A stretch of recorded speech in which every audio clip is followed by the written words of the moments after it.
Kumusta po kayo? I'm Rafi Alunan, and I'd like to talk to you about my involvement in the peace process during the time of President Fidel V. Ramos. As you know, I held many hats as Secretary of Interior and Local Government. Concurrently, the Chairman of the National Police Commission, which had operational and administrative control over the Philippine National Police. That's what gave me my direct line to the President as Commander-in-Chief of that particular uniformed force. I was also the Chairman of the National Peace and Order Council. And the composition of the Peace and Order Councils included the different agencies of government on the one hand and civil society on the other hand. There was broad participation of citizens in these councils and interacted with a broad range of institutions who were involved in peace and order. At the same time, transparency was practiced because everything that was said was recorded and shared. I was also concurrently the chairman of the Anti-Terror Council, known then as the National Action Committee on Anti-Hijacking and Terrorism, or NACAT. Because of these hats that got me involved in the peace process early on in the administration of President Ramos.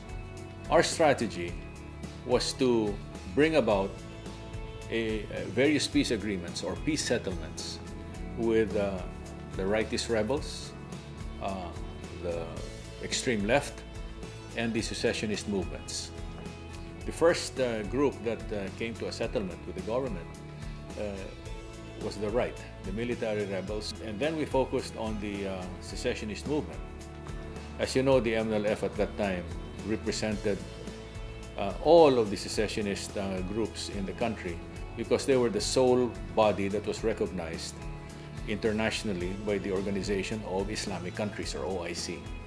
We also offered the olive branch to the left. I got to talk to people who were incarcerated and were guests of ours in Camp Crame and in Port Bonifacio. And I went all the way to the Cordilleras to meet with Father Conrado Balweg of the CPLA. I delivered the same message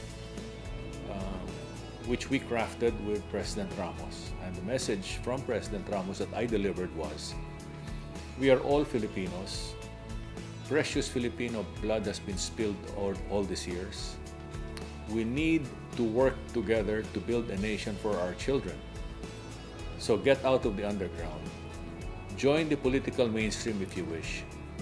And let's work together for a common future. Let's win the future for our children. And it's important that what we applied in the past that worked must be used or at least considered as a template for the current negotiations. Peace is a very important element that cannot be mishandled. It has to be handled with care. It has to be handled with the national interest in mind. It must be handled with the common good in mind. It cannot be subjective.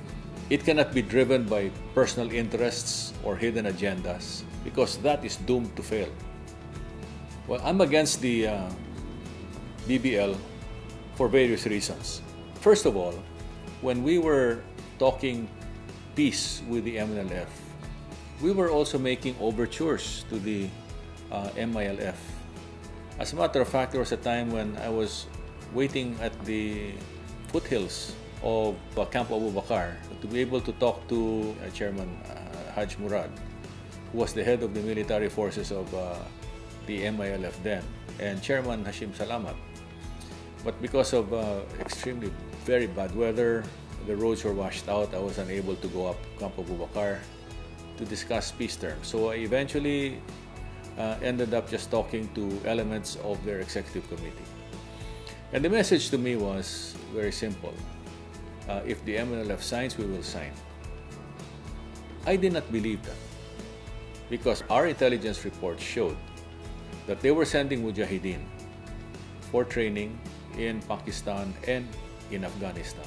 As a matter of fact, Jama'ah Islamiyah which is the extension of Al-Qaeda in Southeast Asia, was known to have a number of trainees in Abu Bakr coming from Indonesia, Malaysia, and the Philippines.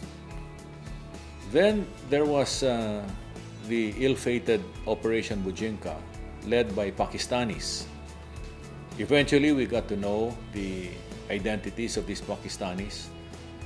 The mastermind of the operation was Sheikh Mohammed, team leader that was in Manila to assassinate President Clinton, President Ramos, Pope John Paul II, and then plant bombs in 11 U.S. commercial jets flying to the U.S.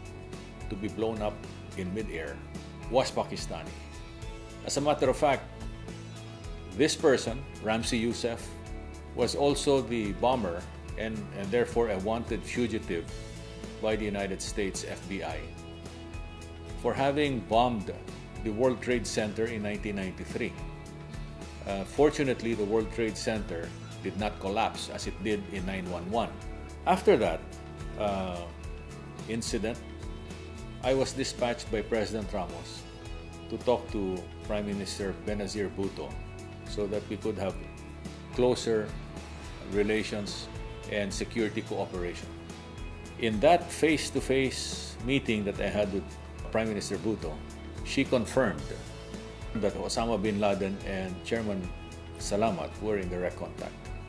So that confirmation led me to conclude that the MILF, despite its assurances to us that it would sign the peace agreement if the MILF signs it, was not going to sign. And I told this to President Ramos.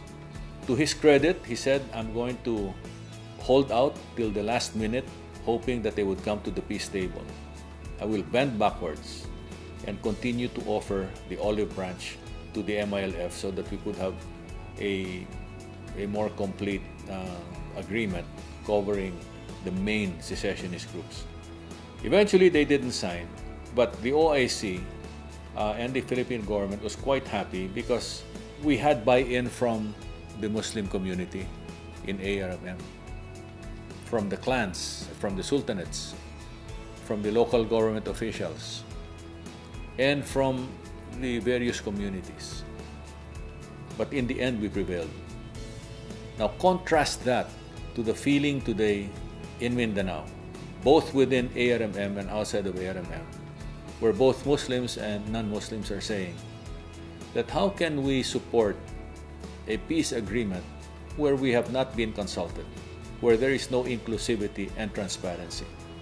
It's the same thing that happened during the time of Gloria Arroyo, when the proposal then was termed MOA AD. Today it's called BBL. But the methods used then, the modus operandi, which led to the Supreme Court's junking the MOA AD, is the same as the modus operandi being used now. No inclusivity, no transparency, which means a hidden agenda is there somewhere. This furtive approach is providing a lot of insecurity to the people of Mindanao. And they are saying that contrary to what government and the MILF is saying, that BBL will bring about peace, they're saying it will bring war. Because no less than the MILF is saying that if they don't get what they want, if they get a BBL that's watered down, they will go to war. On the other hand, if the BBL is passed, those who were not consulted, those who were left out, those who feel that the agreement is a sellout of our sovereignty and our territory, to include Sabah, there will also be war. There will be war because the peace process was mishandled from the very beginning. All this after 44 of our law enforcers were murdered by the MILF, who, on paper, are supposed to be our peace partners. So, I have come to the conclusion, just as I did during the time of President Ramos, that the MILF cannot be trusted. Therefore, no to BBL.